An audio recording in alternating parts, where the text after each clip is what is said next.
तो स्टूडेंट्स देखते हैं हम लोग जेई मेंस 2025 का 22 जनवरी का मॉर्निंग शिफ्ट का ये वाला क्वेश्चन। ये है काइनेमेटिक्स का क्वेश्चन, लेकिन बहुत अच्छा क्वेश्चन है, बहुत इंपॉर्टेंट क्वेश्चन है। तो इसको हम लोग बहुत अच्छी कैटेगरी में रखेंगे। तो गुड क्वेश्चन और वेरी इंपॉर्टेंट और इंपॉर्टेंट क्वेश्चन भी है। काफी चीजें हमें इसमें से क्लियर होंगी, कॉन्सेप्चुअली समझना पड़ेगा, थोड़ा मैथ्स का भी पार्ट है जिसमें हमें ध्यान रखना पड़ेगा। तो बहुत बढ़िया खूबसूरत सवाल है, देखते हैं हम लोग। The position vector of the two 1 kg particle, तो पार्टिकल का मास 1 kg गिवन है, ए एंड बी, उनकी पोजीशंस गिवन है। अल्फा 1 ये इस तरह से दिए है, फिर ये हमें वैल्यू फंक्शन ऑफ टी दिया है, फिर आर बी जो पोजीशन है वो दिया हुआ है रिस्पेक्टिवली, फिर अल्फा 1 अल्फा 2 अल्फा 3 अल्फा 4 सारी वैल्यूज हमें गिवन है। ठीक है ना। एट 1 सेकेंड, 1 सेकेंड के लिए ही सारी चीजें देखिए पूछी गई है। वो कह रहे हैं कि 1 सेकेंड में दोनों की जो मैग्नीट्यूड है वेलोसिटी का वो सेम है, और ये दोनों आपस में कैसे ऑर्थोगोनल है। याद रखिए हम हमेशा ऑर्थोगोनल ऑर्थोनॉर्मल हमेशा थ्योरी में बताते हैं कि भाई ये टर्मिनोलॉजी आपको पता होना चाहिए। अब आपको यही नहीं पता परपेंडिकुलर होता है तो फिर आप क्वेश्चन नहीं कर पाएंगे। तो इसका मतलब है कि वेक्टर्स आपस में कैसे हैं, परपेंडिकुलर है। इसका मतलब है इनकी जो वेलोसिटी वेक्टर है वो आपस में कैसे हैं, परपेंडिकुलर। इसका मतलब हम लोग कह सकते हैं V A dot V B, अगर वेक्टर फॉर्म में देखें तो इनका डॉट प्रोडक्ट कैसा होना चाहिए, परपेंडिकुलर होने की वजह से डॉट प्रोडक्ट जीरो होना चाहिए। ये हमें कंडीशन पता है कि डॉट प्रोडक्ट जीरो होगा जब वो परपेंडिकुलर हो। Find the magnitude of angular momentum of the particle A with respect to the position of particle B is root L. तो हमें एंगुलर मोमेंटम बताना है, तो एंगुलर मोमेंटम किसके रिस्पेक्ट में, बी के रिस्पेक्ट में बताना है। तो एंगुलर मोमेंटम का फॉर्मूला होता है एम, m1 नहीं दिया हुआ है, आर पोजीशन वेक्टर ए का बी के रिस्पेक्ट में पोजीशन मल्टीप्लाइड बाय बी, क्योंकि आप ए के लिए लिख रहे हैं तो ये लिख लीजिए। तो आर ए, तो आर हमें पहले ये निकालना पड़ेगा, तो यहां से हमें क्या निकालना पड़ेगा, r A minus are B, ये position of A with respect to B आ जाएगा, रिलेटिव मोशन लगाएंगे। इसको अगर हम लोग जरा सॉल्व करें यहाँ पर R A minus are B, अगर आप देखें टी की वैल्यू कितनी है, देखिए टी 1 सेकेंड है, तो 1 सेकेंड आपने रखा तो आई कैप हो गया, ये रखा, तो ये वैल्यू एक्चुअली में आ जाएगी अल्फा 1 माइनस बीटा 1 इंटू आई कैप, ये आ जाएगा अल्फा 2 माइनस बीटा 2 इंटू जे कैप, और फिर ये आ जाएगा अल्फा 3 माइनस बीटा 3 इंटू के कैप। ये हम लोग यहाँ पे सॉल्व कर लेते हैं, बाद में लिख देंगे इसकी वैल्यू को, कोई दिक्कत नहीं। ये हमारे पास इस फॉर्म में आ जाएगा। अल्फा 1 माइनस अल्फा जो वैल्यूज हमें गिवन है ये कितनी है 1, और बीटा 1 कितनी गिवन है हमें -1, तो ये वैल्यू आ जाएगी अल्फा 1 और बीटा 1 को माइनस किया तो ये वैल्यू आ गई 2, तो ये वैल्यू आ गई हमारे पास 2 आई कैप। ठीक है ना। अब अल्फा 2 देख लीजिए, अल्फा 2 प्लस कितनी है यहाँ पर 3n लिखा हुआ, तो 3n लिख देंगे, और वहां पर कितनी वैल्यू लिखी है बीटा 2 -1, तो ये 3n + 1 हो जाएगा। तो इसको हम लोग लिख देते हैं 3n + 1 times of J cap. जब n की वैल्यू आएगी तो यहाँ पुट कर देंगे हम लोग, और अल्फा 3 तो 2, और ये वैल्यू लिखी है 4p, तो 2 - 4p टाइम्स ऑफ k। ठीक है ना। तो ये वैल्यू हम लोग r ऑफ ए बी निकल के आ गई हमारे पास। ये वैल्यू बाद में हम लोग याद रखिएगा, इसको यूज करेंगे बाद, ठीक है ना, इसका यूज कर लेंगे। अब हम लोग क्या करेंगे, हमें पहले वेलोसिटी के लिए पूछा गया, तो पहले हम लोग क्या करें, इसको डिफरेंशिएट करें, टी की वैल्यू 1 पुट करें, अल्फा बीटा की वैल्यू पुट करें, तो हमें वी ए आ जाएगा। फिर इसी तरह से हम वी बी निकाल लेंगे, ठीक है ना। केवल यहाँ पे देखिए टी स्क्वायर आ रहा है, बाकी टी की वैल्यू सब जगह 1 पुट कर देनी है। तो इनकी वेलोसिटी निकालेंगे, उनके मैग्नीट्यूड को बराबर करेंगे और उनका डॉट प्रोडक्ट बराबर करेंगे। तो जरा हम देखते हैं, यहाँ पर हमने देखिए वैल्यू फिर से लिख रखी है आर की वैल्यू, आप मेरे साथ देखिए। फिर हमने इसको डिफरेंशिएट कर दिया तो केवल ये 2t आ जाएगा, ये t हटके आ जाएगा अल्फा 1। फिर अल्फा 1 की वैल्यू जो पुट कर रखनी थी वो 1 थी, अल्फा 2 की वैल्यू 3n है, तो देखिए अल्फा ये 3n रख दिया, ये 2 रख दिया और ये 3 रख दिया। आप चाहें तो यहाँ से देख सकते हैं कि अल्फा 1 की वैल्यू कितनी दी है 2, अल्फा 2 3n लिखा है और ये 2 लिखा है, तो हमने यही वैल्यू देखिए यहाँ पर भी रखी हुई है। ठीक है।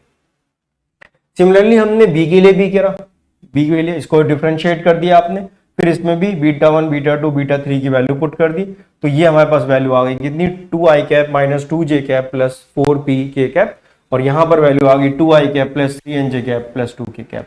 अगर ये एक दूसरे के परपेंडिकुलर है, ऑर्थोगोनल है, तो इनका जो डॉट प्रोडक्ट है वो 0 होना चाहिए। तो इनका जरा डॉट प्रोडक्ट देख लेते हैं। डॉट प्रोडक्ट में क्या करते हैं, आई को आई के साथ करते हैं, तो थोड़ा डायरेक्ट कर दे रहे हैं 4 आई कैप।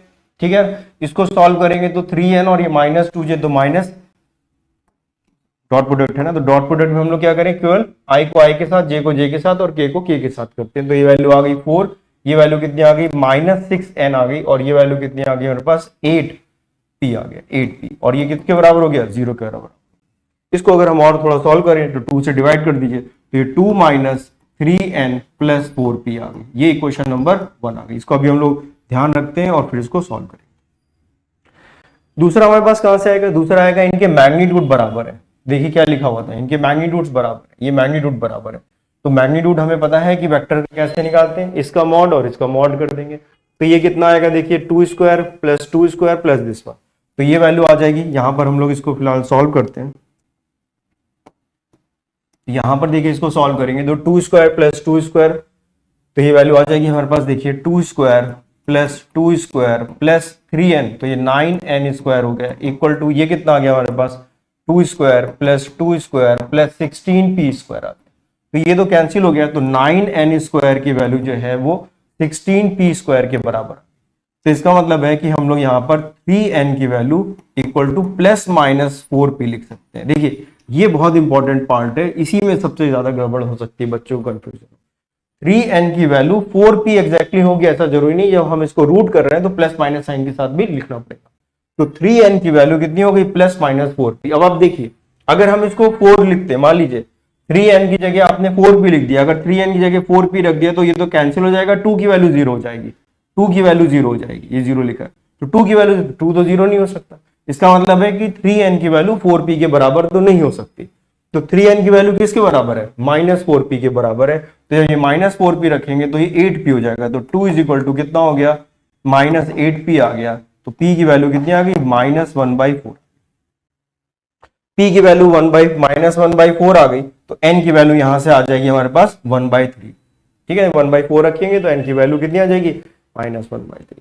तो ये वैल्यू से हमारे पास p की वैल्यू आ गई और हमारे पास n की वैल्यू आ गई, क्योंकि डॉट प्रोडक्ट हमने एक बार 0 किया और एक बार इनके मैग्नीट्यूड को 0 किया। तो ये थोड़ा सा पार्ट याद रखिएगा, इंपॉर्टेंट है, ये इंपॉर्टेंट पार्ट, क्योंकि अगर आपने 3n की वैल्यू 4p रखी तो ये वही 2 की वैल्यू 0 हो जाएगी। इसका मतलब है कि प्लस माइनस लिखना पड़ेगा। 3n की वैल्यू यहां पर किसके बराबर है, 3n की वैल्यू माइनस 4p के बराबर है, तब जाके ये इसके सॉल्यूशन आते हैं। आगे देखते हैं हम लोग। तो हमने देखिए यहां पर n की वैल्यू निकाल ली थी और p की वैल्यू निकाल ली, दोनों वैल्यूज हम लोग ने यहां पर निकाली। ठीक है, ये दोनों वैल्यू हम लोग ने निकाली और ये वैल्यू जो हमने इसमें पुट कर दी, देखिए यहां पर, फिर ये n की वैल्यू हमने क्या करी, यहाँ पे पुट करी। n की वैल्यू कितनी आ रही है, 1/3 आ रही है। तो ये वैल्यू कितनी हो गई, 1 + 1 2 आ गया। तो ये वैल्यू कितनी आ गई, 2i कैप, ये वैल्यू आ गई 2j कैप, और p की वैल्यू माइनस 1/4 आ रही है, तो ये वैल्यू आ गई हमारे पास 3k कैप, है ना, 3k कैप हो जाएगी। तो ये वैल्यू आ गई। तो जरा सॉल्व करते हैं हम लोग इसको। तो यहां से अगर आप देखें हमारे लिए, तो ये यही वैल्यू देखिए हम लोग ने यहाँ पर लिखी हुई है। तो a की वेलोसिटी हमने लिख दी, ये जो आ रही थी वहां पे वैल्यू पुट करने के बाद, और जो ए बी की वैल्यू अभी हम लोग ने जो अभी आपको बताई वो भी यहाँ पे लिखी हुई है। अब कुछ नहीं करना है, मास 1 कीजिए था, आई कैप जे कैप के कैप, मैट्रिक्स बना ली। ये क्या लिखना है, आर की वैल्यू कितनी, माइनस आई कैप प्लस 2 जे कैप प्लस 3k कैप। ध्यान रखिए कि हमने यही वैल्यू लिखी है, कोई कंफ्यूजन की बात नहीं, यही लिखी है, देखिए, है ना। ठीक है, तो यही वैल्यू हम लोग ने यहाँ पर इसमें रख दी है। तो ये हमने आर की वैल्यू पुट कर दी जो आ रही थी, फिर हमने वैल्यू पुट करी, इस मैट्रिक्स को सॉल्व किया तो आपके पास 1 + 8 - 3, इसका मॉड अगर आप देखेंगे तो कितना आ जाएगा, √90, 1 + 64 + 25 तो 90। हमसे पूछा किसके बराबर है, ये √L के बराबर, तो L की वैल्यू कितनी आ गई, 90 आ गई। तो देखिए ये क्वेश्चन इस तरह से हो गया। तो कितनी वैल्यू आ रही है L की, यहाँ पर कितनी वैल्यू आ गई, 90, √L दिया है ना, तो L के अंदर 90। तो इस तरह से सवाल हो जाता है आराम से। तो इसमें रिलेटिव मोशन का कॉन्सेप्ट भी यूज हो रहा है, थोड़ा मैथ्स भी यूज हो रहा है, प्लस माइनस स्क्वायर रूट वाला जो काम है वो भी आपको करना पड़ेगा। तो ये बहुत अच्छा सवाल है, बहुत अच्छा सवाल है, जेईई मेंस में जो आए हुए क्वेश्चन है उसके रिस्पेक्ट में। तो आई होप आपको समझ में आ गया होगा।